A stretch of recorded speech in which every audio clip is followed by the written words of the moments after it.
Well, No one's going to say anything. oh, I was holding off because I thought Ben was going to interrupt me and be a douche. And then all I could see was you. I've got a cold, laughing in the background. And it was like, I'm not going to fall for their wicked tricks today. But I fell for it anyway. Hi, welcome to Shut Up and Ride podcast. We're back. We're back. Yay. Back together. I think we've all got a little bit of like, what is it when you really miss someone? Like something, I don't know, it's not Stockholm syndrome or something. That's the opposite of Stockholm syndrome, I think. I know, isn't it? We all need to be together. We're codependent now. Yeah. We got the post-tour blues. That's what it is. That's a better way of putting it. I'll shut up. Do you want to, Simon, I'm really tired. I'm doing a U today. Welcome to the podcast, everybody. Sponsored by Charles Owen, who are absolutely incredible. I don't feel like they sponsor us. They basically hold us up. They are the podcast. They absolutely do. And we are all suffering from the post-tour blues. We are. We had the most unbelievably I don't know about you guys, but I had the most unbelievably fantastic time. It was wonderful. I absolutely loved every bit of it. Okay, shall we explain context for anyone who might have been sat or new to the podcast, might have been sat under a rock? We sorry, I am so full of cold. This is what it must be like to be you all the time, Simon. So tired. I'm so tired. If this is someone's first time listening to the podcast, they must be thinking, why do they even have this? They've got nothing to say. They just sort of sat there asleep. They're talking crap. With a cold. I'm going to slag off a corgi and they'll be like, why are they slagging off corgis? Don't buy a corgi, they bite heels. We get so many corgi videos. I need to post one of them, someone with a corgi going, aren't corgis nice as it's ripping apart a kid's toy? Save a child, kill a corgi. Yeah. Save a child, that's the next lorry cushion. So we in our wisdom decided to take the podcast on a little tour. I called it a tour. I think a tour was slightly over ambitious. It was 2 nights, but tour sounded better. It was still a tour. It was still a tour. We went to more than one venue. And you said we had the idea. I think it was your idea. You were the brains behind it. Ah, thanks, Simon. I'd say we were the brawn. Lads. Lads. Or yes, something like you that. are buff Ben, waiting maybe. to happen. So you are both quite brawny in your own ways. Is brawny a word? I am not. Well, I'm trying to be nice, Simon. I am definitely not. And yes, we started off at the Unicorn, a slightly smaller, more intimate venue. And then we went up to Bishop Burton and it kicked off. And yeah, the logistics were ridiculous. We got put up in a gorgeous hotel in the Ligon Arms. Which we spent all of 0.3 seconds in. Oh my God, but weren't they the best 0.3 seconds of your life? Yeah. I love it as well. And we took Hannah, silly Prune, onto the ride. And I was like, can you guys post? Because we need to just post about the hotel. And she sets up the camera, does a dive onto the bed. Like, she's so good. So good. I think, Ben, that's a dig. I think if Jenny could turn back time, I think if she had a time machine, her and Hannah would probably have a podcast. Not with us. That is such a good idea. Yeah. If it was me and Hannah, it would just have to be called Fuck Off and Ride, not Shut Up and Ride. We'd have to have like the late night version. Yeah, there's a late night version. We can do a late night version of Shut Up and Ride. Oh my Lord. Oh my God. So we went on tour. And it was so good. But both nights were very different. Like, I know some people were sad from the Unicorn that they didn't get to see you riding Jaeger Bomb, Simon, because Simon rode Becky Moody's horse Jaeger Bomb the second night, and we'll talk about it all. But then some people were sad that from Bishop Burton they didn't get to see Buster. So it was like both nights were so different. But I think the fundamentals of it and were just utter joy and friendship. Like, I watched the reels probably about 100 times, and the bit where we all just have this group hug. And like, everyone's so smiley and happy, especially Simon. We'll have to talk about this in a minute. Simon looking like he's actually died and gone to heaven. Like, I don't think any human has ever been that happy. But from an overall, like, just to be a bit gushing, don't you feel like it was just such a lovely, like the atmosphere, and it was lovely, and it was just all like everything I ever wanted it to be. We're round horses. Yeah, The bit the vibe was great. It really was great, and everybody that came was so encouraging and seemed to be enjoying themselves, and just it was just great, like a really great bunch of people. And then I didn't think we'd be able to do the same thing at Bishop Burton because there were so many people there. But actually, they were incredible, and there were lots of people, but it was still quite intimate in a random kind of way. I think one thing that I found really strange is that, say, if you compare both dates on this tour and the pub pod to, say, when we did Your Horse Live, at Your Horse Live, we're getting random people that probably haven't heard of Shut Up and Ride, and we have to try and convince them to stay and watch and hope that they're into our strange brand of weirdness. And I got a complaint for swearing. Yeah. Where I nearly got sacked from Your Horse Live once for saying things I shouldn't on stage. We can go into that another time. But they the bit that I loved, and I felt it at both venues, is that every single person there was there because they loved the podcast. So yeah, the demos were great. It was great for us to get horses out and have a laugh. But at the end of each night, when we did the pod/Q&A, where normally you'd start to worry and need to get words out more quickly, you just looked up at the audience and realised, every single person here is here because is interested. Yeah. And it was late. The Unicorn, it was like 10 o'clock and we were still going and people didn't leave. And I did feel really bad because we had about 5 or 6 people for the Unicorn night. I don't know why the Unicorn. And one girl, and they all had tyre blowouts. The bloody roads in England. That's going to be what's annoyed me.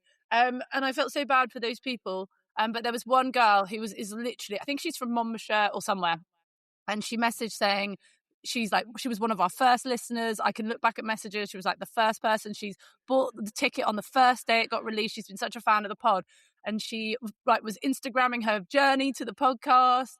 And she got a tyre blown out and ended up spending most of the night on the side of the road. So I was like, oh my God, come to Bishop Burton, have a free ticket. You can come. And she couldn't make it. So that human, I've offered a free ticket to any next tour that we do because I was just like, oh, felt so sad for her that she couldn't come. But yeah. The other thing I really liked about it was that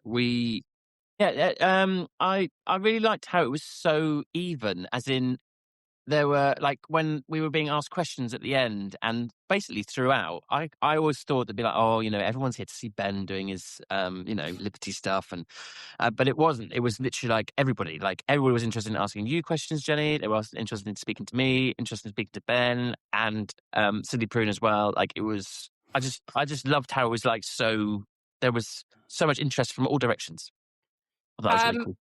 So, some of the things that Hannah came out with, though, I love that girl. I love her. She is brilliant.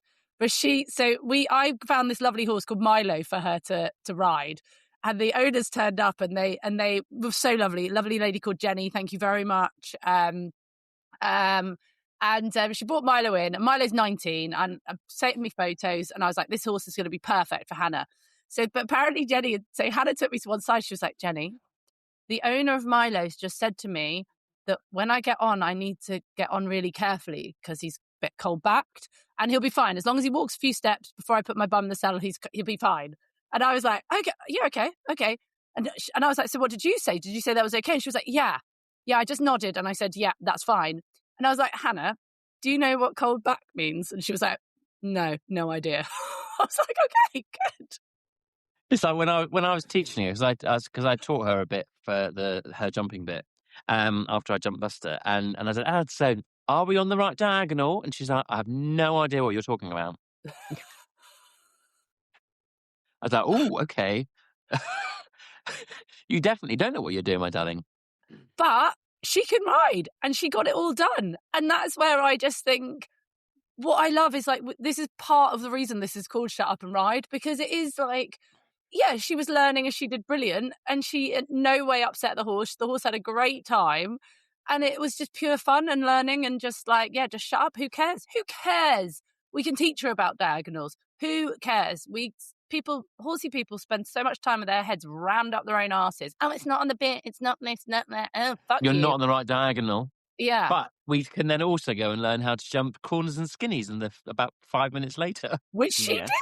She jumped Well, a she corner did very well. She did do and a very well. skinny. But also, what a lovely horse.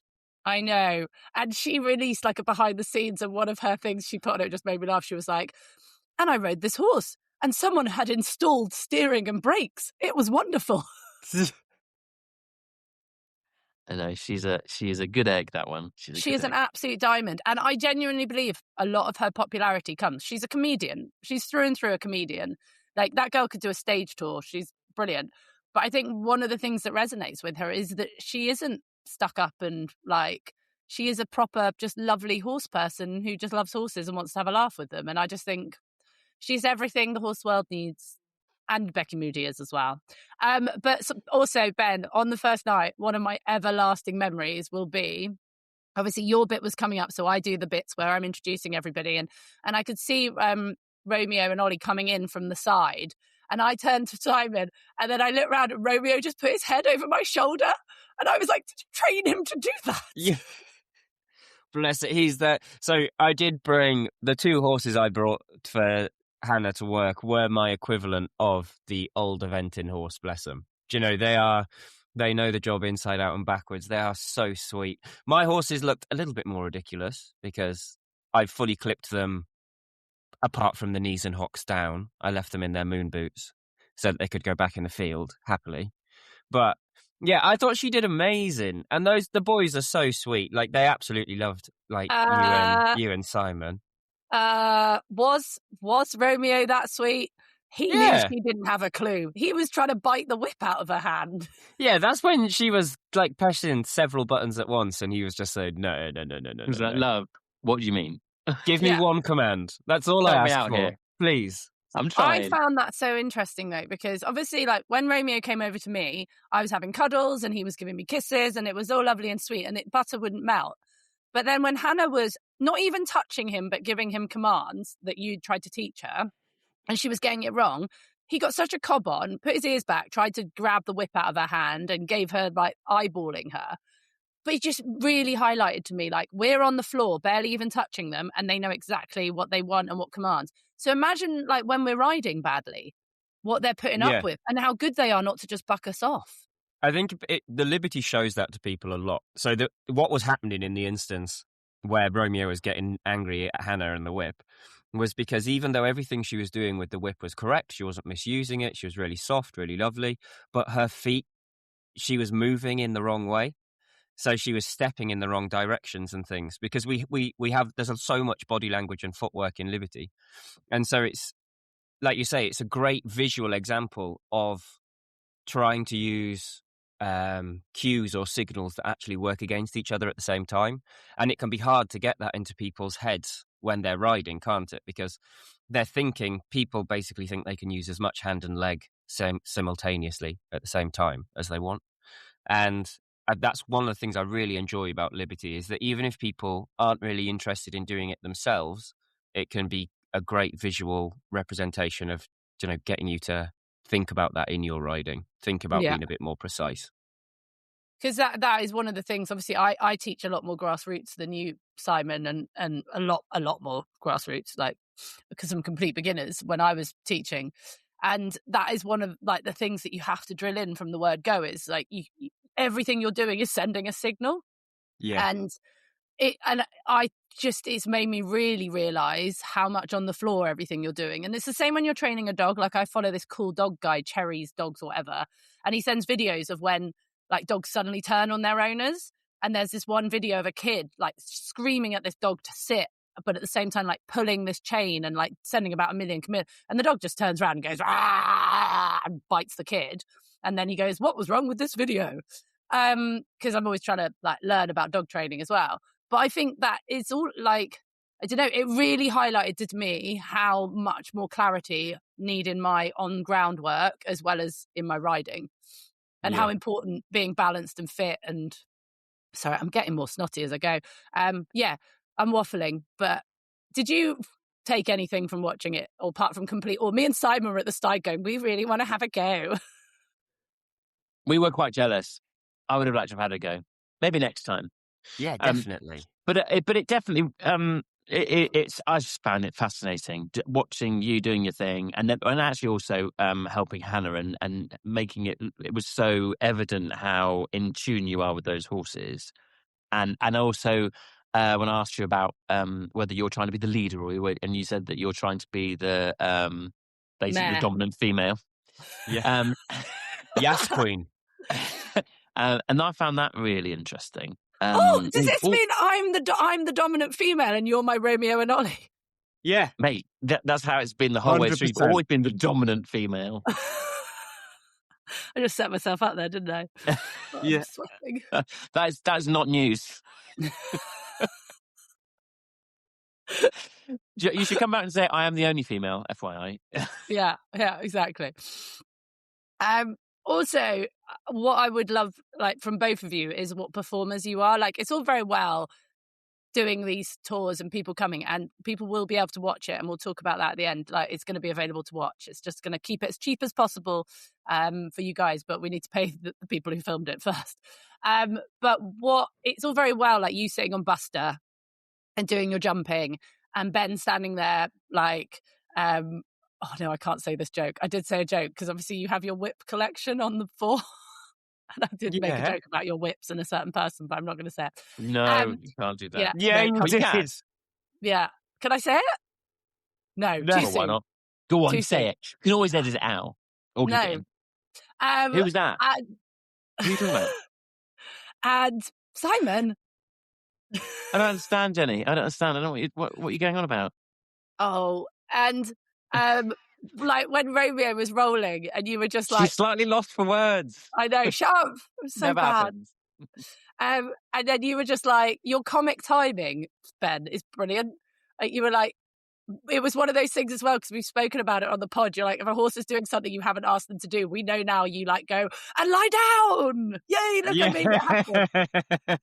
And it's just like, both of you are very good at, like, it's showmanship as well. And I think that's what keeps it.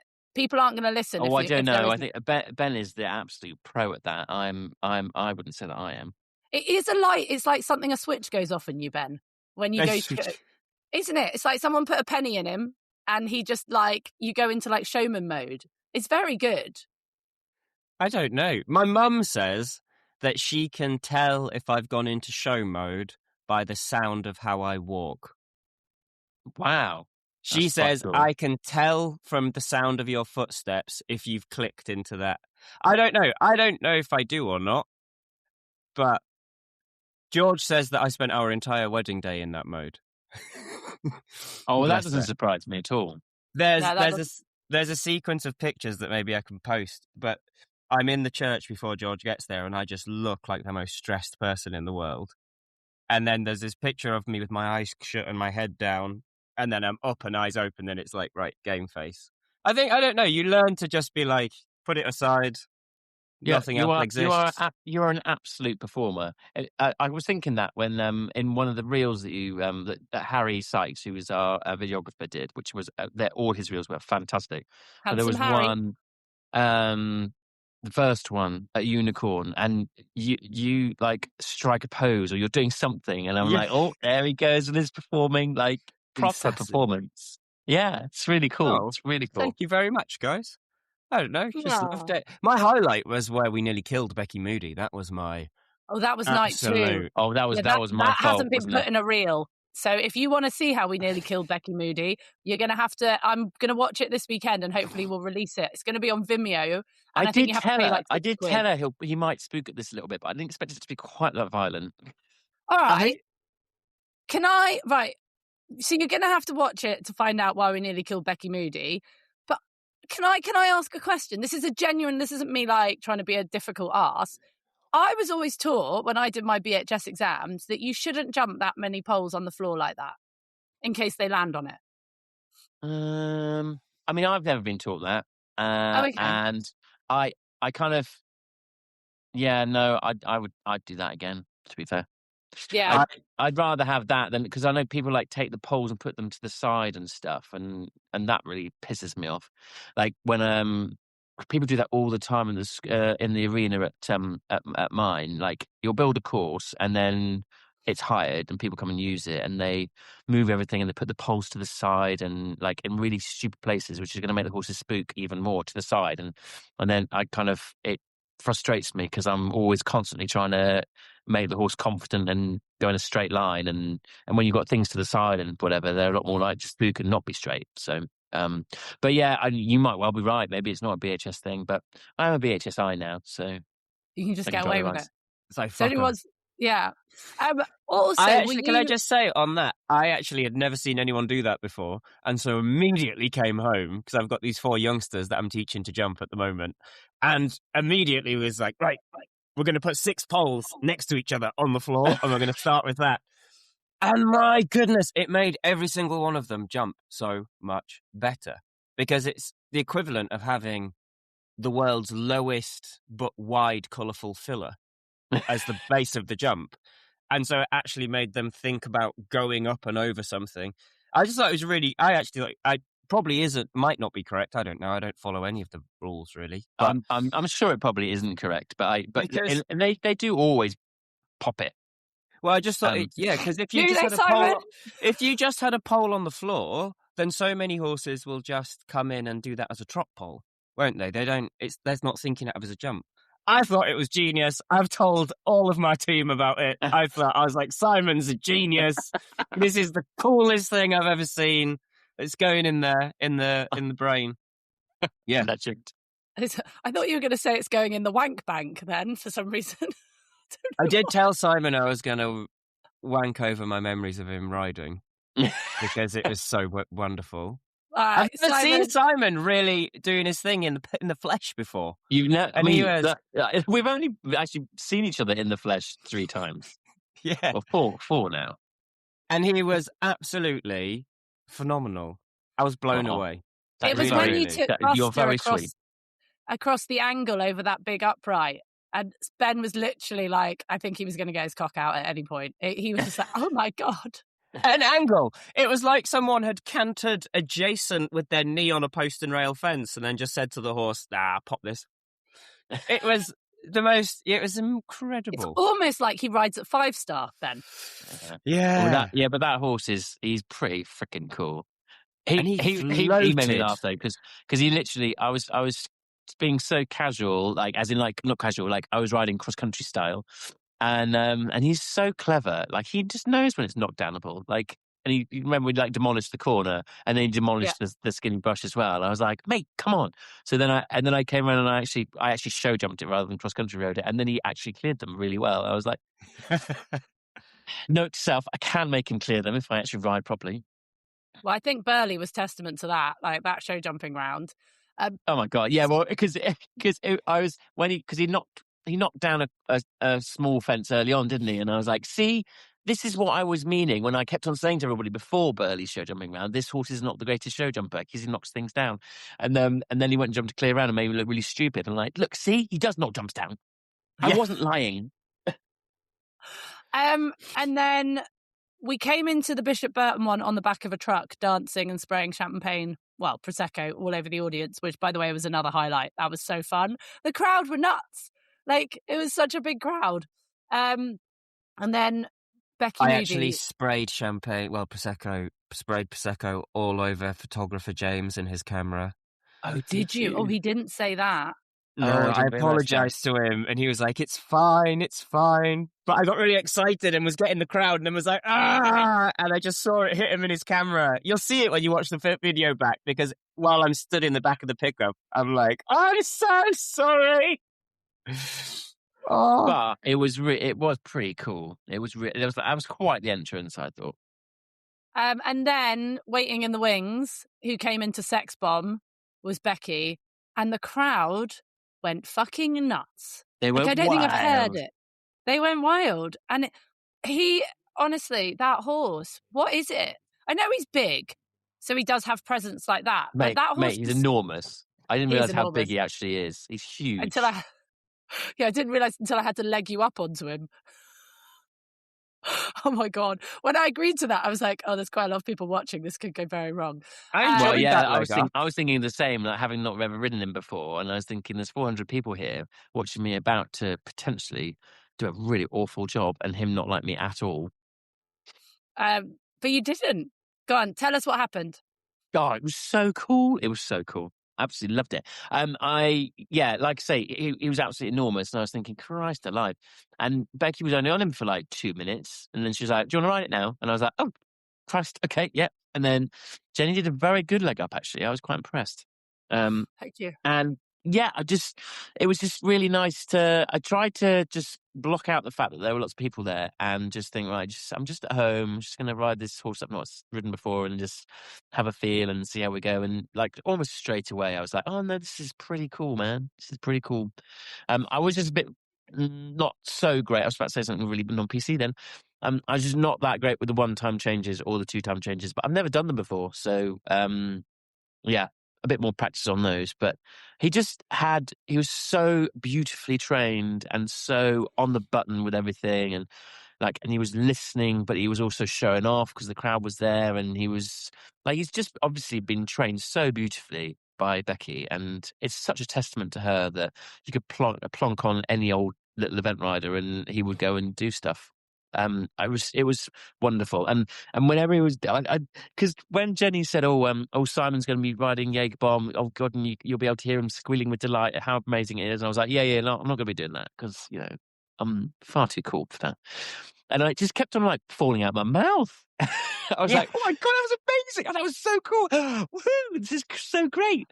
And it really was. It was really great. And the crowd were amazing as well. They were so supportive and really like egging me on and egging him on. And it was just a really cool experience for me. And then being totally selfish, then Becky then jumped to this really lovely little 3-star horse that we had that Jenny had sourced, who was really cool. And Becky had her lesson, and then she obviously had her little tumble, and then I rode that horse as well. And what a lovely little horse! He was just fab, and I really enjoyed jumping him. And having talked right at the beginning, I talked about my friend who passed away that week. And we remembered her, and we all had a bit of a group hugging, which was really nice. So it was a bit sad, and then I went from that to being like hyper excited to then feeling slightly emotional about the fact that I'd just been this amazing horse, to then having an absolute ball jumping this other little fabulous horse, and then just realizing how incredibly lucky we are to have horses in our lives to make us feel like that. It was a real roller coaster of emotions for me. It was epic, really, really cool. Ah, it was amazing to watch. Obviously not the bit where Becky nearly got ended. Although she was fine. She was all right. She wasn't coming off. She wasn't coming off. But it was what was amazing was like Hannah again, who doesn't even know who Carl Hester is and had no idea who Becky was. I mean, she was just like, that horse, I think it's actually turned me on. Like, he is amazing. And then every so often, like, Becky would go, Simon, just do a travers. And then Ben and Hannah would go, Jenny, what's a travers? Like, I loved it. But you didn't have to know what a travers was to just enjoy what you were doing. Do you know what I mean? Mm. Oh, yeah, I've got a small person just behind me. 1 second. What's the matter, darling? What? Come here. You can come here. What's going on? Oh, this is going to be a fun day. I have to commentate on a 5-star. What's going on? It's very exciting. Okay, right. Well, we're going to have a small person on the pod. Anyway, right. This is Parenting 101. Absolutely. Right. Where were we? Simon being amazing. And then, Ben, you had to do... Your horses were very different on the second night. They were a very different energy. What was going on? They were more switched on. They've always found that arena slightly spookier. Always found Bishop ever so slightly. I don't know why. Every time I've ever been there, they've always been a bit hotter. And I guess, how do I put this? It's rare for them to be worked 2 days in a row by a student. Oh. Do you know? Without me having a proper session in between. And because of how full on we were. So yeah, there were a few a few little gaps in training or things where you could see the boys were a bit more cheeky on the second night than on the first night. But I wasn't going to try and work them. Like, we were so tight, weren't we, when we finished late at Unicorn and then got up and then travelled to Bishop and then we were on again. So that's all that was going on with those two there. It was, and what the thing is, the moment we sent them in, I was like, oh, here we go. And I think partly I was like, oh, maybe I should have polished up a little bit before tonight, but too late, we're on. And then also when were you supposed to do that? Like, yeah, exactly. No time to do that. And then also, they're so used to performing in that arena, not doing. So they've been to Unicorn and stuff, but only to do demos, not to perform. And so because it got that bigger crowd, when we were backstage with them, I was like, oh, they think they're performing. They think they're going in to go. Just the difference in them. Because when they were backstage at Unicorn, they were asleep, like proper floppy bottom lip asleep. And then when we were at Bishop outside, their little ears were pricked and they were ready and they were like, God. It probably didn't help that I was doing the I say Jaeger, you say bomb with the crowd as you were about to come in. Yeah, that probably let them know. But then also, I'm just so proud of those horses because really, really, with my knee and everything, with my knee and baby and life and winter, the last time I properly worked those two would have been like the 6th of December. Wow, so for them ages ago. Yeah, so for them to have all that time off and then come out and be brilliant. Speaking of babies, I think my baby just came back in. I can hear him shouting. We've all got the kids. This is the kids session. Don't worry, she's used to the language, so we can still talk. It's all right. Mine doesn't know the language yet. Yeah. You come see quickly. Oh, look. Oh, yay.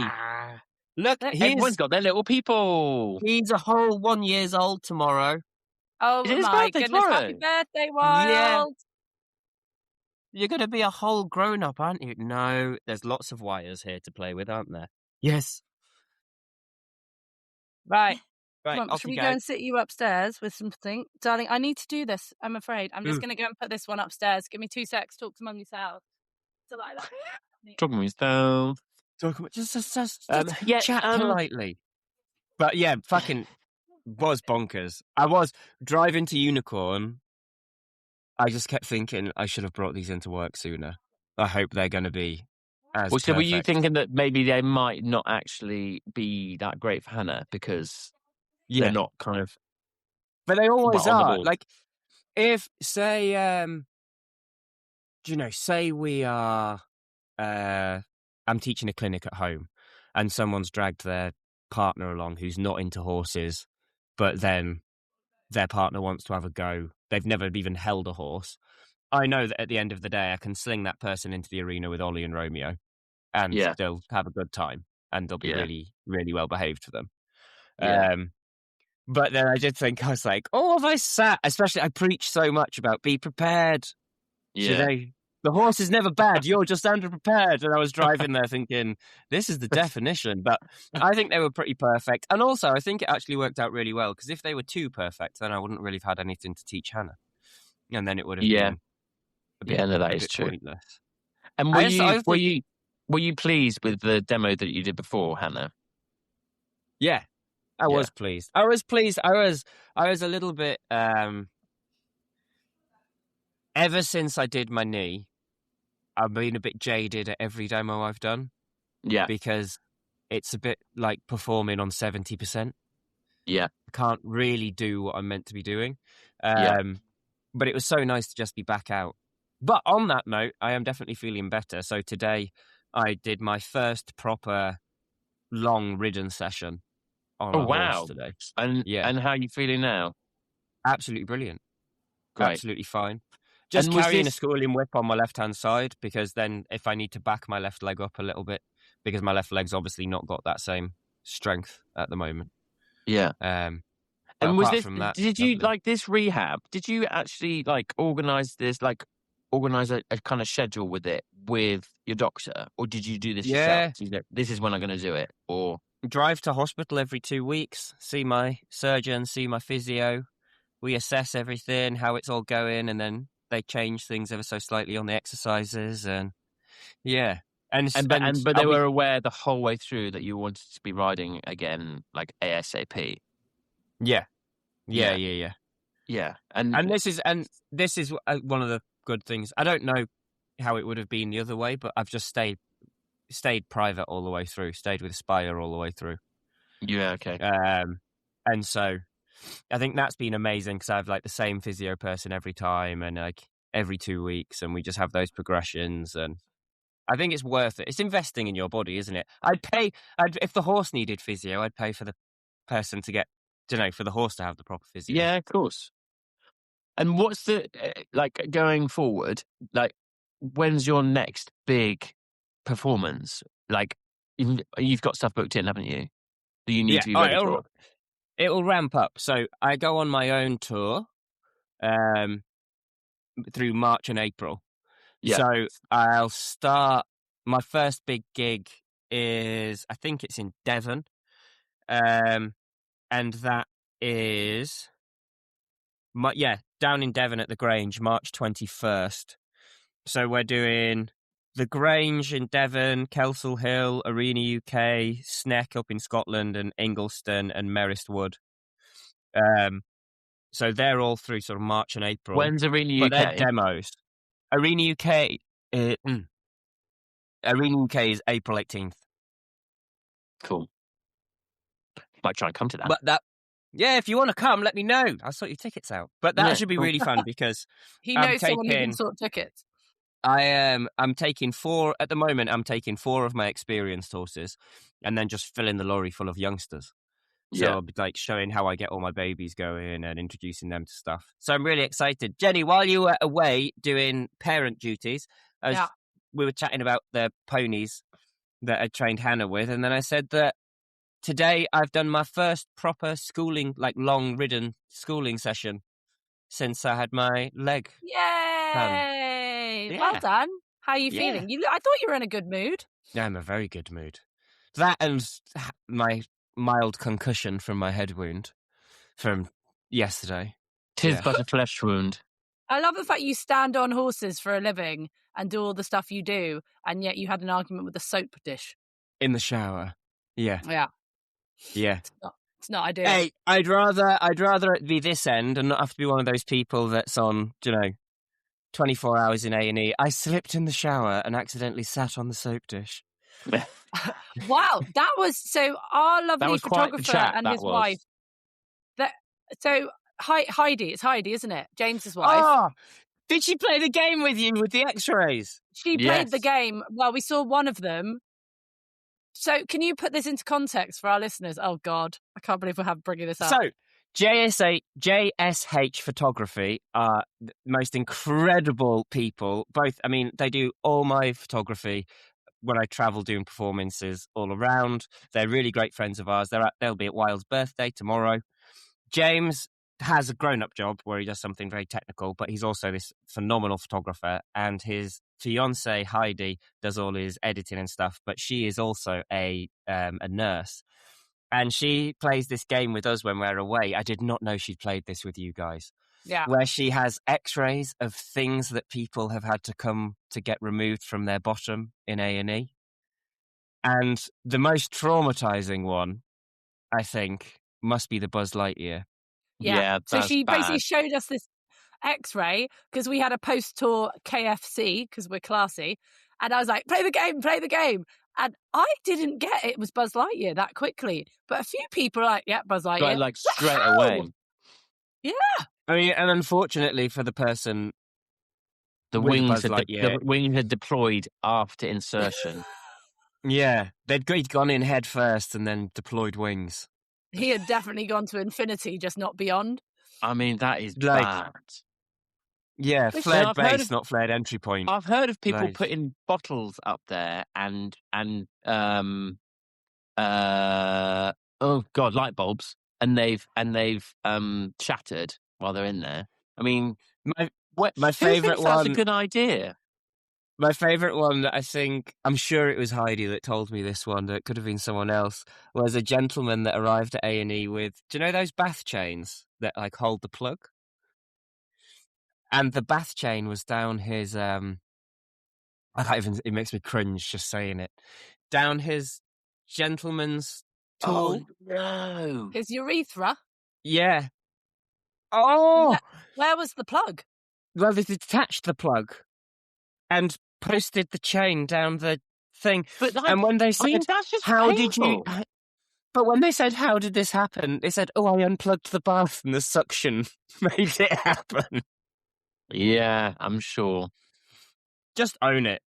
Yeah, I was going to You say, know. you should just own when something like that happens. Just say, "Yeah, you got Just me." if that happens to you, go to A&E in a ball gag with handcuffs on. Just lean into it. Yeah. I think. She said that someone came in with a live hamster up their bum. Oh no! Did she tell you the dog one? No. The dog one where a man came in under a sheet with a big sheet and basically had tried to have relations with his dog and it had got stuck. No So they had to get way. So they had to get a surgery team and a veterinary team to knock out man and dog and separate. And of course the police. Of course. And the police. And the RSPCA. All and of that. Battersea Dogs Home. And Jesus. see, this is one of the reasons I think we should just take the warnings off bottles. Like bleach, don't drink it. Take that shit off. Let them drink it. Yeah. Like, don't jump off this cliff edge. Take that sign down. But Do you ever watch the Darwin Awards? Or have you heard of the Yes. Darwin Awards? Yeah. Why have I you heard heard of of that? this? No, why have I? It's basically when people get wiped out from the human race through pure idiocy and stupidity. So they've done something really stupid, like, I don't know, I wouldn't be set fire surprised to that some- happened to me, to be fair, one day. Like, yeah, people like blowing off their own nuts by trying to keep a loaded gun in their pocket or something, or Yeah. yeah. I'm gonna see How if I have can we got find- here? How did we get here from, Heidi at KFC? Yeah. So the Darwin Awards are Evolutionary Action Awards. Darwin Awards honour those who tip chlorine into our gene pool by accidentally removing their DNA from it during a spectacular climax of a great idea gone very, very wrong. Do you want me to read one? Yeah, go on. Okay. Oh, wow.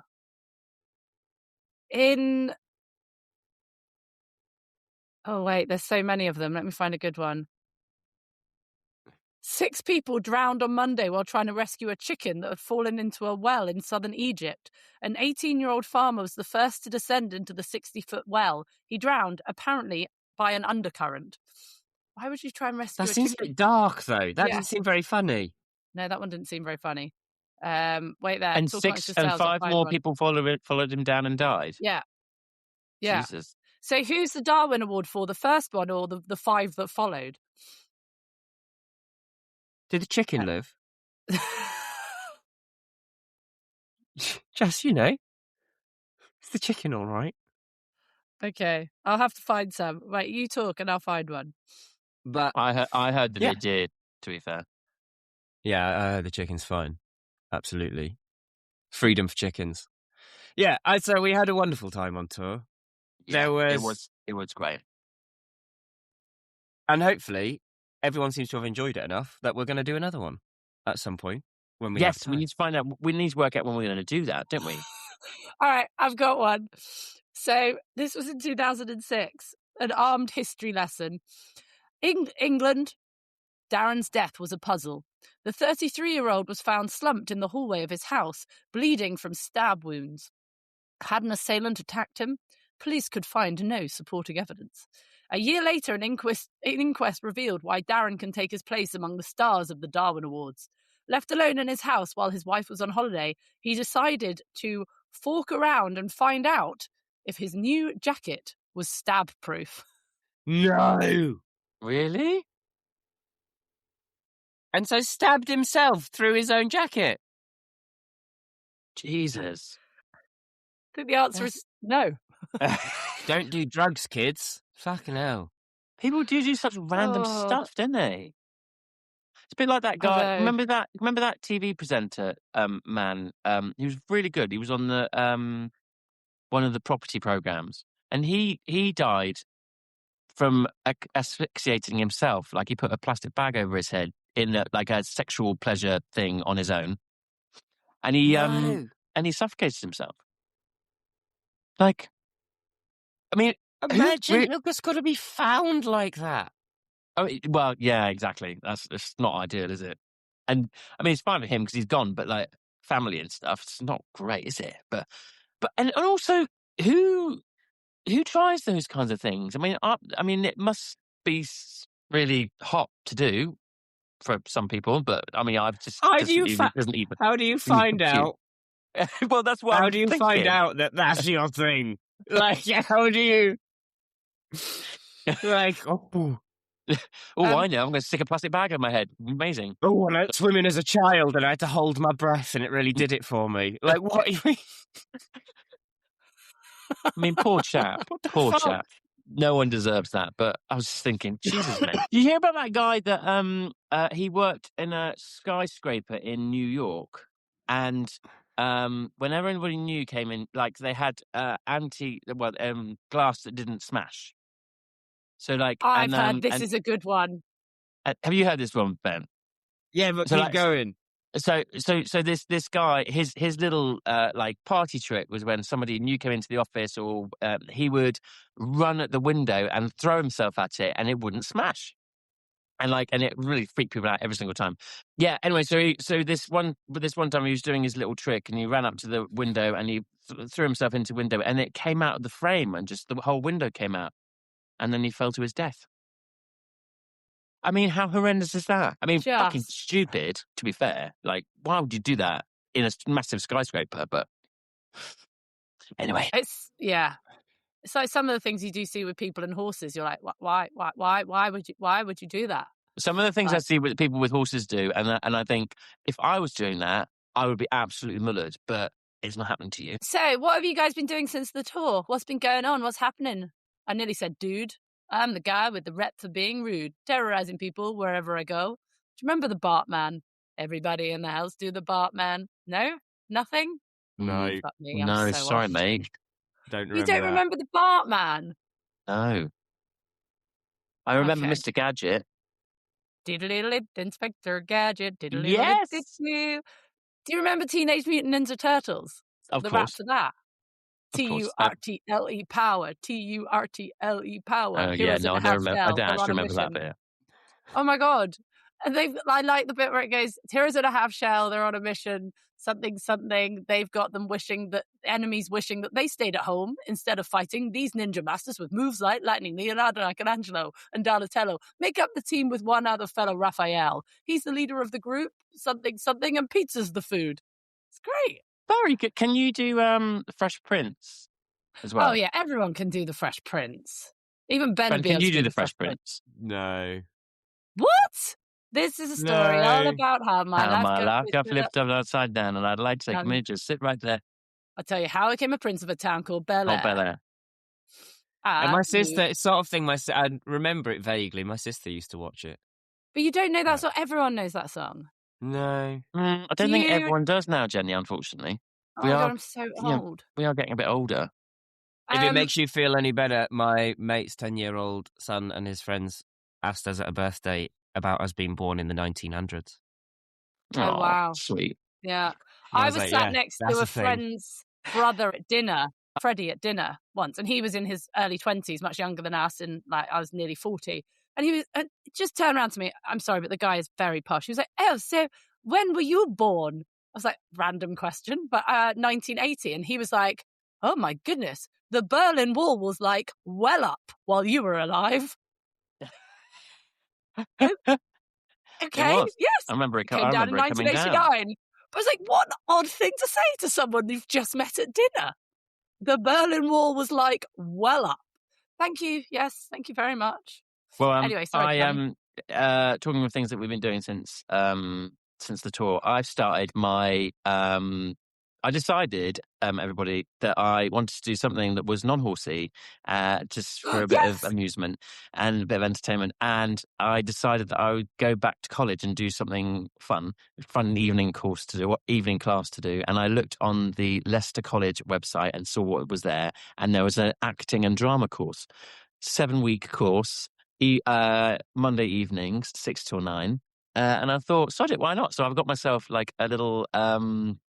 I've got some student ID, which I think means that I can get discounts on a few things, which is very cool. Yes, you need to come skiing in Whistler. You get a massive discount. Oh, fantastic. Amazing. Anyway, so I felt like a right moron because I couldn't actually upload my photo without ringing them saying, I can't get it to do it. I can't do it. I feel so old.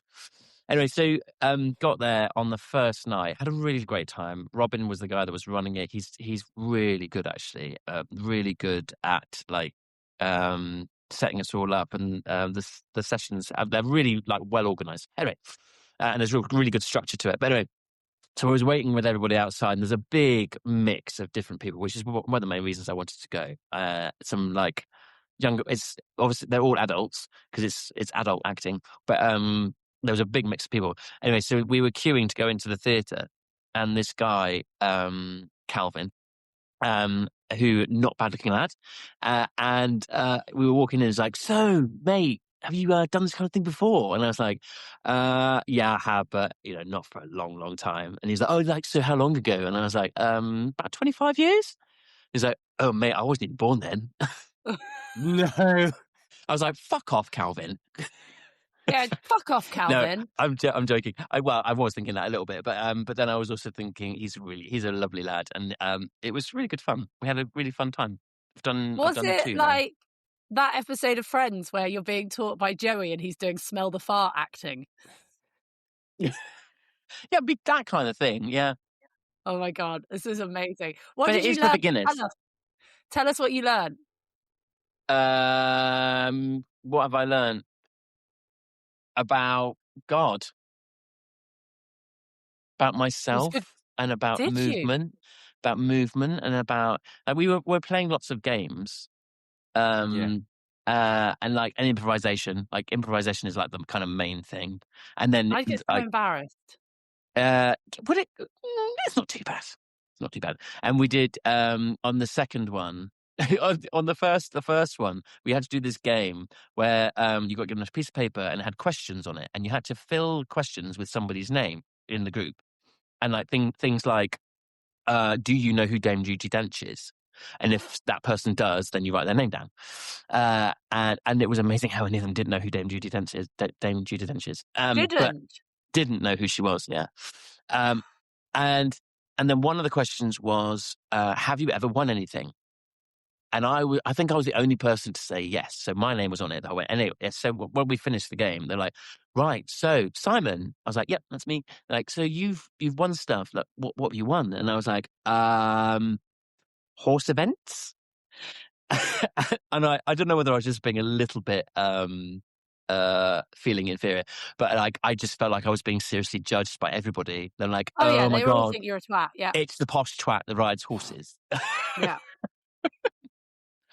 But it's been fun. It's been really fun. We've got a few more to go, and we like do a performance on the last week and that kind of stuff. So it should be. It's really fun, and it was really good for me because on Tuesday, Monday got just gone because I had my doggy put to sleep on Monday, and then I went in to do my course, and everyone was very nice, and it was fun. And although honestly it's just mad, isn't it, how stuff goes, but like I literally, it just happened. I was like, I'm still gonna go because I need to take my mind off stuff.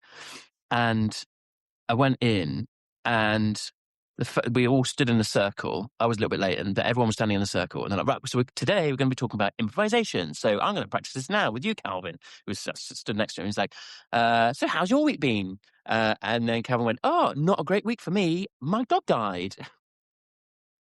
And I was like, mine literally just died 2 hours ago. And then but I obviously didn't say that. And then when we'd finished, I said to Calvin, oh, did your dog really die this week? He was like, no, I just thought like, if you're having a really shit week, there would be something would happen. I was like, mine died like 2 hours ago. So yeah, life's so odd, isn't it? There's so much to take in from this conversation. First of all, gorgeous girl. You're Gorgeous right. girl. Obviously not all right. I've been very sad. Yeah, I've been very sad. She was a very important part of my life, and I would do stupid things like like like last night, James like was just going out of the door, out the back door to go and do something outside, and he said something, and I was doing the washing up, and he said something, went out, and he went out, and I was like, and I said something like, "Oh, gorgeous girl, what's Jim doing?" Because I used to talk to her all the time, and then I was like, "You're a fucking idiot. She's not here because she's dead," and that upset me. But yeah, and it was very odd because I'll tell you the story. But a few days before she died, sorry, is that okay if I talk about this? Yeah, Of course yeah. it is. A few days before she died, I had a dream. Like, so my alarm went off, and I hit snooze, and I fell straight back to sleep again. And in that time, I had this dream where I was going to go and see. Well, someone was looking after Twiggy, and I was going to go and see her. Whether I was going to go and see her or to visit or pick her up, I'm not quite sure. But anyway, and I went on this like round the M25, round this really busy roundabout, and then took this little lane off, and then went down onto the coast. And all of a sudden, it was this beautiful white sandy beach, and I pulled up next to this apartment. Beautiful, and the sun was shining, and it was beautiful. And then Jean was looking after him. And Jean, I rode for about 15 years ago. She was bonkers and like hilariously funny and loved her animals. And she owned the first horse that ever won an event on. Like, she drove up to the Lake District with this 4-year-old horse in her trailer, and then I met her there, and we got absolutely wasted in the pub. Drinking wine because she loved wine, and then the horse won the next day, and she celebrated all the way home with champagne, driving her trailer, which obviously we don't think that's a good idea, everyone. But anyway, that's the kind of thing that Jean would do. Anyway, Jean died about 10 years ago of a brain tumor, and then Twiggy then came out of this apartment, and she was so pleased to see me, and she was bouncing around, and she was 10 years younger, and she looked amazing, and she was bright-eyed, and she was, by the end, she was blind and deaf and really didn't understand much of what was going on. And she looked amazing, and then I knelt down and I gave her a cuddle, and then I woke up, and I kind of just hope that's her now, and I think maybe it's my subconscious telling me that she's going to be okay, or maybe it's whatever it is, the reason that we're here telling me that she's going to be okay. Anyway, sorry, I've kind of gone on off on one. No. But yeah, don't apologise. You're sorry. Don't apologise, you loon. Yeah, and but yeah, she was a very important little thing, and I will miss her a lot. I already do. But yeah, sad times. It's Horrible. so But also, sad. but equally, I feel so incredibly blessed to have had her in my life. And anyone can say, I know you guys wouldn't, but anyone can say she was just a dog. But actually, when you've had a dog like that, you kind of realize how incredibly special they are. She knew everything, literally everything. I mean, Yeah. if she could talk, some of the stories she would say about me. She would tell them all as well. She would be behind your back. She would let us know. Oh, she would. Oh, she would absolutely. Oh my gosh, yeah, she was definitely her own woman. It wasn't like she was. She was. Yeah, she was awesome. She was really cool. So. But she's also been part of your journey for so many of your stories. I remember when you if you had a bad run at badminton, you were like, "Well, I was walking Twiggy and my mum came over." Yeah, or, you know what I mean? There's always when I did badminton in 2019, and it didn't go very well, and I came back to the stables, and I was like, fucking hell, I'm so shit at this. And I was riding like an absolute pussy, and I just rode so badly, and I'm crap at this, and I've gone to all this trouble to do it, and then I rode like an idiot, and life's rubbish. And then I went back to the lorry, and gorgeous girl was in there waiting, and she's like, hello, and she's like, I want to go for a walk. So I was like, okay, well, let's go for a walk. So I was in all my cross country gear and walking around. There's where the lorry park used to be at Badminton. There was a cricket pitch in the middle of the village, and we went for a walk around the cricket pitch. And she was bouncing around and bounding around, and like so happy to see me, and so like into everything, and having such a lovely time. I was like, oh, do you know what? Life's not that bad. Life's actually really fucking good, especially when you've got someone like, well, just get in it. And Yeah. and no, she's not here. Anyway, yeah, I will miss her. But yeah, like I say, I feel very, very lucky to have had her in my life. Yeah, you're Yes. very good at saying that though. When obviously my horse died not that long ago, you were like, "How lucky are we to have them?" But when you're in the moment, that's not like it doesn't really help. You're like, "I just want them back." No, absolutely. And like, you know, I mean, I don't know whether anyone will think I'm awful, but I did have her put to sleep because she was deaf and she was blind and she was really not able to she didn't really know much about what was going on. She'd sense me, and she was always quite happy when she sensed me, but she also like she couldn't keep food down. And I and I just was like, right, that's it. And my really good friend came and did it here, and it was so peaceful, and she just fell asleep. And but fucking hell, it's hard doing that. So hard doing that. It's really hard, but it's such an important conversation. Like it's so important that it's really good that you've brought this up, because there comes a tipping point with elderly animals where your love becomes cruel, not kindness. 100%. Do you know, my dad's very good. You guys met my dad. He's lovely. Everyone loves him. But he's very good at taking people aside and having that conversation about old horses and being like, you're doing this for you now. Yeah. This isn't in the animal's best interest. And it's in our family, we always say, if you really love an animal, it's the last good thing you can do for them. Yeah.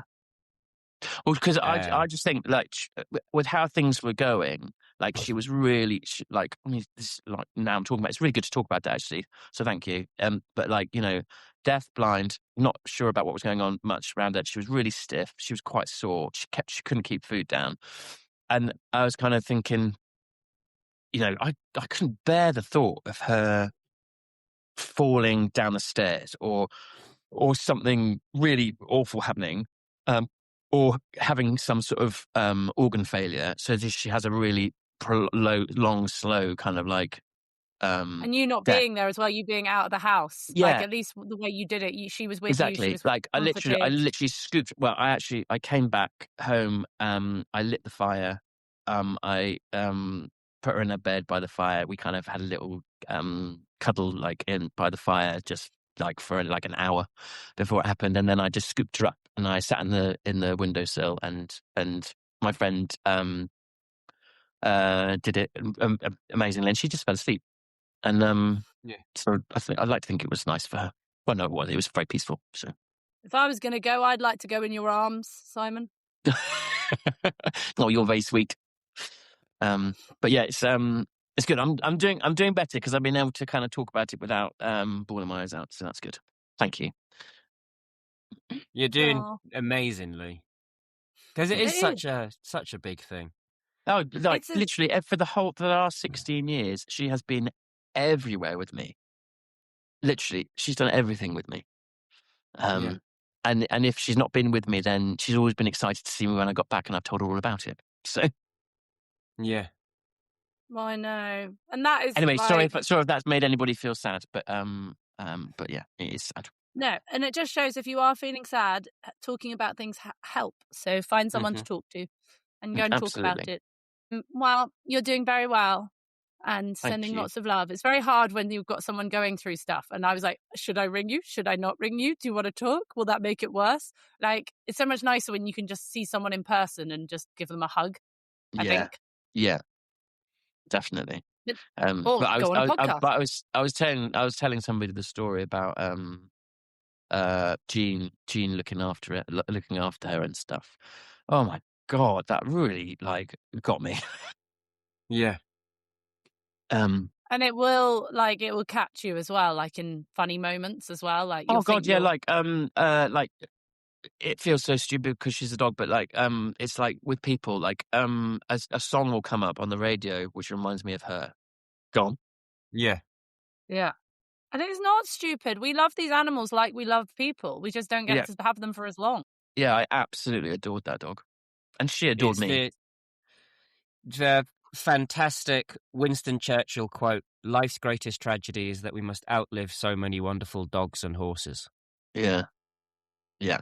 We're still looking after, when my gran and granddad passed away, because they went within a week, their dog was left and everyone was like, what are you going to do with their little old dog? So he's come to live with us, and he's getting a bit to that age where he can still see and hear, but he can no longer control his bladder. And everyone was saying, oh, do you know, if he can't control, I was like, no, we need to redecorate anyway, so I'll just wait to replace the carpets downstairs. It is he's true old. though, because Twiggy was exactly the same, and I was like, I'm not bothered about that. Like, quite happy to clear up after her as much as is necessary. But doesn't it's other things. Yeah, as long as they're happy, it's different, isn't it? Fidget don't give a crap if he pees in the dining room. Quality of life, isn't it? And like, if the good days outweigh the bad days, then that's okay. It's when that kind of balance is lost. My vet friend said, we're now at the stage, Simon, where it's only going to get worse. So, this is not going to get better anymore. And oh dear. Anyway, sorry. I will stop talking about it. When Maverick goes, I want to have him stuffed and put on wheels in kind of like the ball catching position. Talking to I was talking to a friend about it, and I was getting quite upset about it. And I said something like, "Oh, I'm just off to." I can't remember what I was saying. They were like, "I thought you were just saying you're off to the taxidermist," which wouldn't surprise me with you and that dog. So yeah, no, I'm not doing that. We were looking around stately homes with a film crew once we were doing some stuff on Downton Abbey, and one of the stately homes they took us to, they had all the dogs that they'd ever had stuffed in the house. Whoa. Really? And so, like, they had 3 Labradors that were, like, together, laid down as if they were all asleep, that were a draft excluder. That's creepy. They had a terrier that was on its hind legs, like, begging with its mouth open, and it was the TV remote fucking holder. It was the God. Like, it's funny, but at the same time, I was like, it's funny because it's not my dog. Like, if it was my dog, I'd be traumatized by that. Actually, I think I don't see it. I don't see that.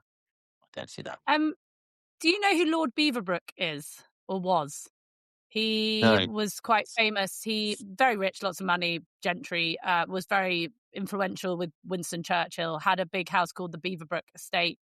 I think he owned the newspaper or something. Anyway, very famous guy back in Churchill's day. And he owns a big estate in Surrey. And randomly, I used to live. Obviously, he was dead by this point, but and his estate kind of went to rack and ruin. And but I used to live in the stable block. They turned a couple of the old stables into not actually that very nice apartments. And I was investigating around this stable block one day around the back, and I found his dog graveyard hidden, like overgrown in the woods. And it was so cute. He'd made like loads of little mini headstones for all his dogs, and it said things like Alfie, friend of human, foe to bird, and things like that. And he'd like written like little things about each of the dogs, like what Teddy never left my side or whatever. And it was so cute. It was like a bit weird when I first found it, but I was like, imagine being that rich then having all your land that you could like have a little cemetery for your animals with proper headstones. Oh. It was very cute. Very bit spooky to find behind your house, but it was very cute. Very cute. I visited a yard in France once, and it was a posh yard, and they had a chapel that they'd built on site, and it had pictures of all the horses that had died in it, and they called it, all these pictures, they called it their wall of heroes. And so, like, pictures of each horse in its prime doing what it did best in the chapel, so that you could go and like remember them. I thought that was really, that's really cool, really sweet, really nice. Imagine they did that with people instead of like the things written on the tombstone. It's a picture of what you do best. So be Simon jumping across country fence, you standing on a horse, me with a microphone. Odd pictures instead. That'd be quite cool to look around. That would be cool. I fully intend to squander any wealth I have left, not leaving it in inheritance. I intend to have a great big, statue of me standing on a horse with no tack on it. 100%. Yeah, I've always said that. If I die, I want a massive funeral. I want sobbing, wailing. I want everyone I know, even if you've only met me once, you can come to my funeral. I want people to wear like the black things where they have it over their faces. I want the whole shebang, huge. We had a livery once who told my dad, he was a very little old man when we had a livery yard. And when he was getting older and, didn't have long for this world left, he called my dad to his house and said, Mark, I just want you to know, I don't want you at my funeral, and if you turn up, I'm going to haunt you. So, obviously, knowing my dad, when Frank died and they buried him, Mum was like, his funeral's on Saturday, you going? Dad was like, absolutely not. He's going to haunt me for the rest of my life if I bloody go. That is amazing. Yeah. That's like just when you get old, you just can start annoying people. I will wear purple and annoy people. It's a good famous poem. With a red hat that doesn't go. Yeah. I will wear purple and learn to spit. It's such a good poem. Do you know that poem, Simon? No. Oh my God, it's so good. Is it Philip Larkin? It's Pam Ayres, isn't it? Oh, is it? I don't know. I had it in a Pam Ayres poetry book because my grandma used to read me it. Here we go.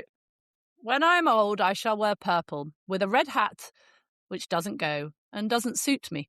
And I shall spend my pension on brandy and summer gloves and satin sandals and say, we've no money for butter. I love that poem. It's such a good poem. It's absolutely fantastic. Oh, yeah, that's what I'm going to be like. Oh, it's by Jenny Joseph. There we go. So, Jenny, what have you been up to since tour? What have I not been up to? You've been having a wild time. I know. So I had a big weekend with some friends that we do every year. Lovely Kate Tarrant, who came on the tour. She was amazing. She drove me everywhere. It was basically like my comfort blanket for the whole tour when I was like, got so much to do and organise. And Kate was amazing. Everyone needs a Kate in their lives. Like one of those people who's just like quiet and watches and sits in the background but is there when you need them. Do you know what I mean? Yeah. And then what have I done? Oh, yeah. And then just basically raced around London. And then we went to London. We were tourists for the day with the kids. Did Buckingham Palace, saw the Queen's Guard. So needed to be done that, didn't it, for the kids? Oh, it was so much fun. I don't know if anyone, obviously I lived in London for years. I did 6 years. I think we're very good at not appreciating what's around us until we leave something. You know what I mean? Like the grass is always greener, but you still have to mow the lawn. So it was nice just to go to London without any other reason but to be a tourist and be unashamedly touristy. Taking photos with the guys on the horses and Buckingham Palace, taking ridiculous amounts of photos and wandering around James's Park and eating ice cream. And then we went to see Wicked, which was very good. So yes, we were very, very touristy. Oh, it was amazing. Yeah, it was amazing. It was very, very good. And went to Hamleys with the kids. Why do they not have a bar in Hamleys? Yeah. I really don't understand why they don't do a service where you can sit at the bar and they take your kids off you for an hour and then come back with a selection of things that they might like. People would spend so much more money. I would leave immediately if I've ever walked into a shop while shopping with someone else and they take that person off shopping and offer me alcohol. That tells me that we're going to spend a lot of money. I'd be like, no, thank you. We're leaving. No. If you think I'm going to be paying for this and I need to be drunk to pay for this, no, we can move on. But you know the horses that stand either side of St. James's and the people sit on them and you're not allowed to touch them because they bite you. What are they called? They're the household cav or the Blues and Royals. Household cavalry. Thank you very much. So anyway, I had a friend who used to be in the household cavalry and he always used to love telling me when we were kids about, it's one of my parents' friends, about one of the horses. So, they have to stand there for hours with someone on their back, basically, and then they do a changeover. So this horse apparently used to save his food in his mouth. And then once he was in position with all the public looking at him, he used to let it drop out of his mouth. And of course, what's going to then come over? Pigeons. And this horse used to wait for a pigeon to be close enough, eating his food, and then be like, bang! and slam it with his hoof and kill pigeons in front of And kill it? tourists. Oh my God. It was like this horse's hobby, and they couldn't stop it, nor did they really want to stop it because it was so funny and used to terrify tourists. That's amazing. It was so good. I was like, that is a clever horse. As if he did that. I know, amazing. And then one horse, because there's a box around them, it's like, do not come close, they will bite. And you can see everyone just pushing their luck, like getting closer and closer. I'm like, that horse is going to bite you. That is an angry horse. One of them didn't care, but one of them was like, just fuck off. So yeah, obviously we got the pictures and just touristy. Are those ones where I've seen a few videos recently where you're not allowed to touch it, but people like, and I've seen you like have a tourist that goes over and then they hold the horse's rein, and then the guy goes, "Do not touch the reins." Yeah. They scream at them. Yeah. Okay, that's cool. And then and it's amazing how these people just completely ignore them as well and keep holding the reins. It's like, what were you hoping to achieve by holding someone? Should you imagine you're cantering, going up to the start box at Badminton and someone just come and grabbed your reins? Yeah, no, it's not ideal. What about you, Ben? Oh, what have we been doing? It's been chaos here. We had 14 horses going on a film job, and it was a modern film job, and the horses had to look posh, and none of our horses ever look posh. So we had 14 to clip and pull manes and pull tails. And God. turn from, to make them go from sort of shaggy medieval war horses into sleek modern horses. So that has been a bit of a monster job. That's taken up most of it, really, riding that lot, getting them clipped and stuffed, and me and George juggling baby life.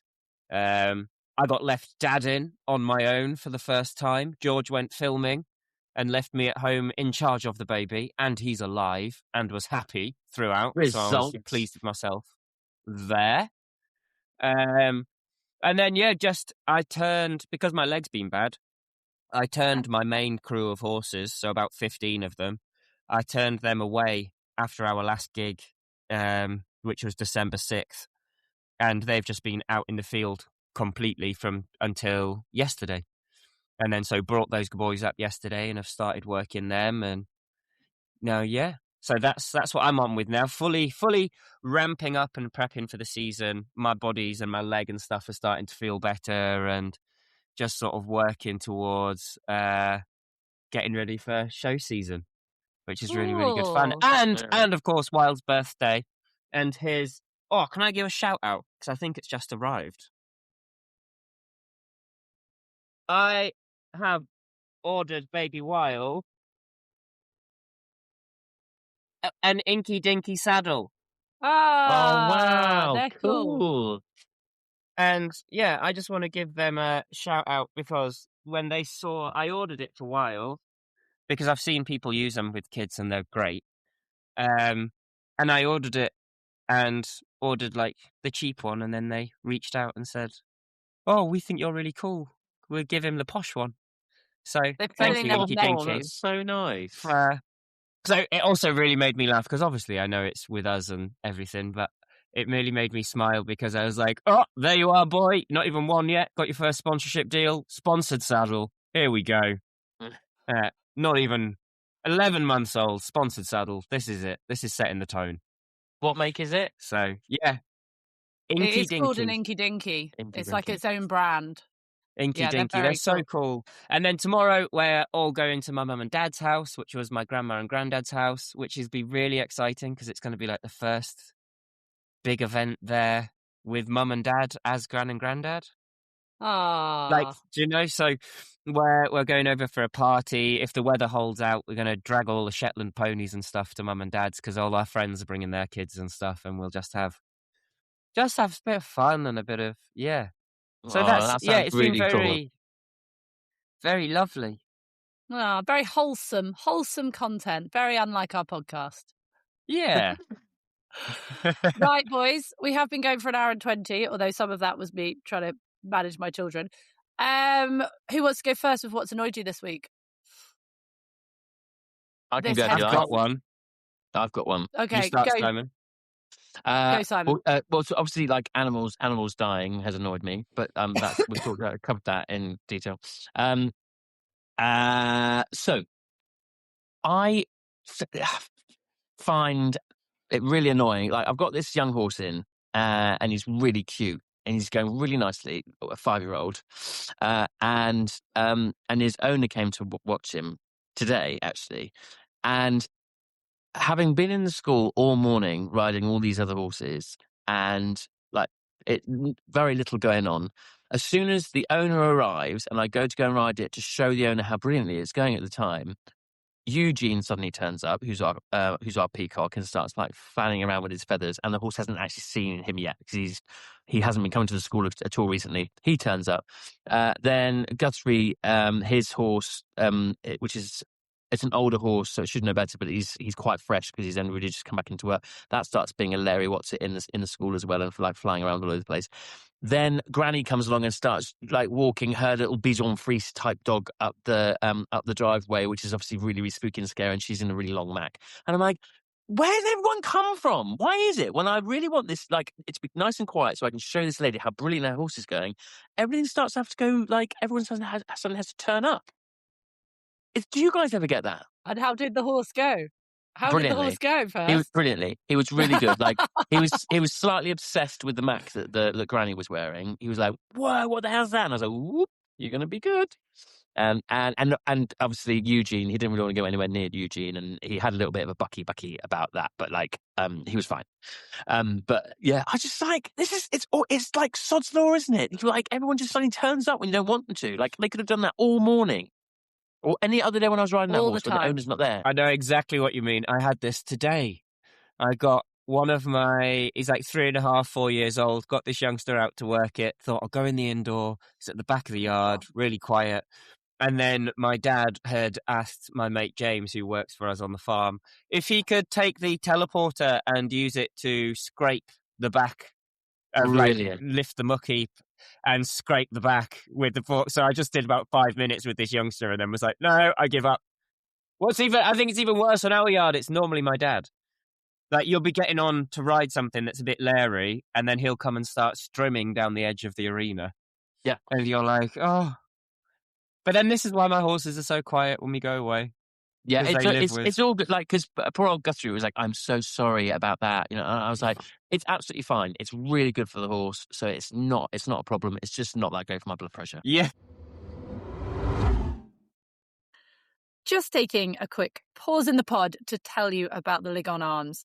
If you ride, hunt, walk dogs until your boots are muddy, or believe the best conversations happen by a fire after a day outdoors, well, this one's for you. Nestled in the heart of Broadway at the very gateway to the Cotswolds, the Ligon Arms has been welcoming travellers, riders and country folk for over 600 years. A historic coaching inn steeped in stories, this is a place that understands the rhythm of rural life. After a day in the saddle, a frosty dog walk, or a day exploring the rolling Cotswold hills and attractions, there's nowhere better to settle in. Think roaring fires, proper food, dogs made welcome, and fabulous hospitality. So we got to stay there for our live podcast event and had the most fabulous time and were treated like royalty. So if you're looking to escape to the countryside or simply looking for somewhere that feels like home after a day outdoors, we can highly recommend the Ligon Arms in Broadway. I got told off last night because I was reading Pinocchio to Wilde, and George told me off for giving Geppetto and Pinocchio northern accents. Oh. There is nothing wrong with Geppetto's accent. I think Northern's really sexy. Geppetto's accent was like this. He was chatting away. I wish I had a real son, he said to the Blue Fairy. And then Pinocchio's voice was like this, because I just thought he's going to be dead small and annoying. Dad, why can't I do that? Jiminy Cricket, where are we going? Sounds like Ant or Deck. That's really good. Yeah. She got really cross at me. She kept coming in being like, you're doing a terrible job. I was like, no, Wilde's loving it, and I'm also loving it because it's given me so much. I gave Jiminy Cricket the deepest voice that I could think of for Jiminy Cricket because he's small, and it made me laugh. Yeah. I have to say, I've always thought Jiminy Cricket would be quite camp. Well, I just thought because Jiminy Cricket and Pinocchio are like a double act. So if you've got Pinocchio, who's like, I don't know what to get you better for Christmas. I'm going to make a wish on the blue fairy. And then you've got, Jiminy Cricket. But Jiminy Cricket was really quite camp in the film, wasn't he? Was he? Oh, I don't think anyone in a Disney film is not camp. Gaston is the biggest gay icon. Yeah. Isn't he? Like, he didn't actually want Belle. He was quite relieved when Belle went off with the beast. He was like, oh, he was actually after that the up beast anymore. Yeah. No one quite like Gaston. No one's quite like Gaston. Oh, and that was who's that little guy? The little guy that really fancied him. I know exactly. Gaston's mate. What was his name? Was it Javier? Is it Javier or something? He's French, not Spanish. Is that not? Oh, Gaston's friend. Gaston's sidekick. Yeah. Le Fou. Le Fou. Le Fou, I had to see me this way. Right. Before I forget, before we ask Jenny what's annoyed her this week, last night me and George were watching Bridgerton. Is it the new series? Yeah. Simon, I think, looks, and I hope you're not offended by this, the lead male, the second brother. Which Bridgerton is he? In this season? Benedict, is it? Okay. I was like, there's a Simon vibe to this guy. Really? As he was being all sexy in his V'd open shirt and in a masquerade ball. I thought, can't see that. Is that the one? It's not the best picture. You'd find one of him looking a bit more sexy and dishevelled. Oh, sorry. But anyway, especially at the masquerade ball, I thought, just Simon that there. So loads of people have sent us messages about various things we should be getting on our high horses about. But I'm so tired. I think because I've just been so busy the last few months, I've turned into Simon, and I haven't got the capacity to go through what's going on in the horse world right now. But I do see the messages. We will get on a rant. Is there stuff going on in the horse world at the moment? Yeah, apparently some new laws are coming out again and things, and so there's more stuff about laws or rules. Whip rules. Whip rules coming out. And then we've never actually discussed the FEI changing their blood rules as well. So we need to talk about that. That's the next pod then, by the sound of it. No, the next pod we are recording with Dr. Louise Newson, the very famous menopause doctor, like the goddess. She is so famous that my menopause doctor, I told her, she was like, I don't listen to podcasts, but I need to hear that podcast when you've recorded it. So we're recording with her next week, so we have to bring our grown-up heads on. Which is very exciting. It just makes me laugh so much. It's literally like we have got perimenopause royalty coming in, chatting to us on our podcast. And there's you, Jenny, who obviously massively, that's perfect. That's absolutely ideal. And then there's me and Ben. Well, Simon, we did well. I know you did most of it. Well. I joined you for the end, but when you and I talked about menopause at Your Horse Live, I think we did well. I think we did brilliantly. Without vaginas. Yeah. I'm not entirely sure you don't have a vagina, Ben. Jury's still out. No, I think it's important you're there because I think men tend to go, I don't listen to that. And I think having you guys there to advocate, because you guys teach women and you are married to a woman. I mean, I think it's fascinating, to be fair. Yeah. I did love the fact that on the tour, I was having a very low moment. And then Ben was like, you're right. I was like, I just need to change my patch. And I love the fact that I could just be that open with you guys. Ben was like, yeah, you should go do that. But it is, I think it really is important. Like, I know that I listened, it's weird. Like, I listened to a podcast on a fitness thing that was about menopause. And that was actually the catalyst. I sent that to my mum. And that's what's got my mum's life a lot better through getting the treatment that she needed. And it's so dangerous. It's one of the highest leading, I'm sure this is correct, it's one of the leading causes of female suicide is depression 100%. Caused through menopause. And I totally get that.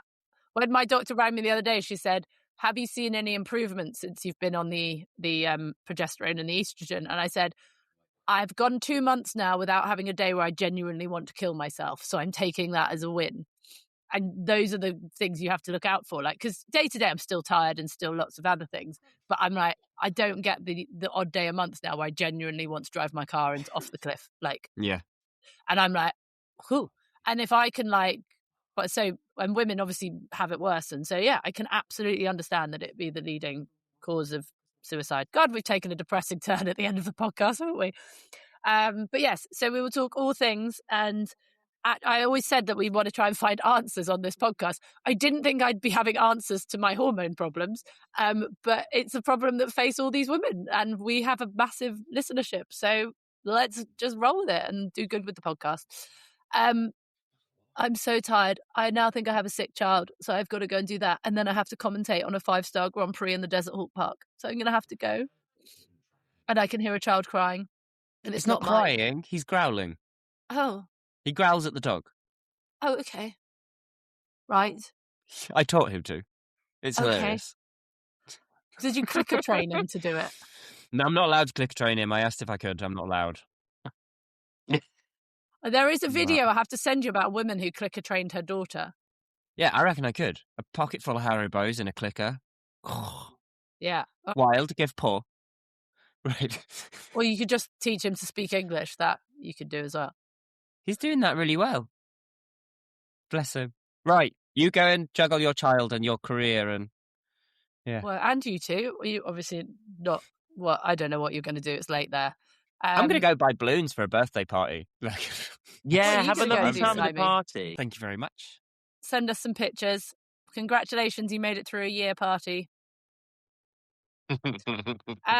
Simon, any final thoughts? Can't see your face anymore.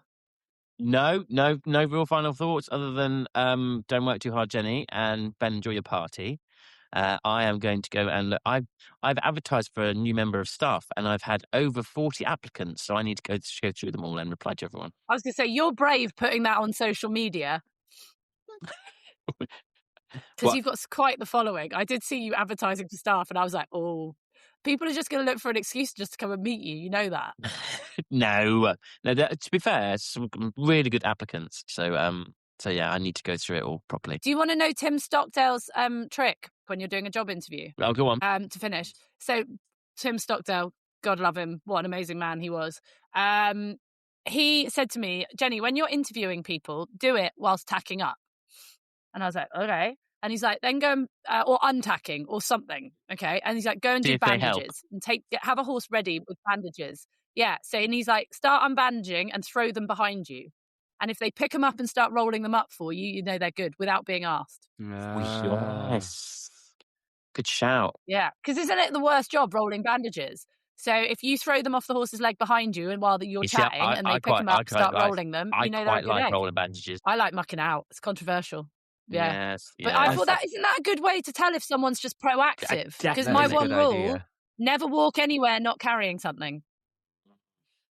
When we have people come for like a job interview here, I'll send them off to tack something up that I know is a bit dodgy to tack up, and they've got to get past that first hurdle first. Wow, that's mean. Well, because either you're ready, you're here for the job, or you're not. Like, I'm not saying it's nasty, but you know, a bit tricky to get the bridle on, a bit like if you lead it out tacked up, then we've passed the first hurdle. If not, Simon, I'm sending you the biggest hug and love and cuddles. Oh, thank you. And I hope the acting goes well. Benji, I'm sending you all the hugs and loves and cuddles as well, just because he's in such a good mood today. We should record earlier on. And I now have to go. So please, guys, keep an eye out because we are going to be sharing the tour, the Bishop Burton night.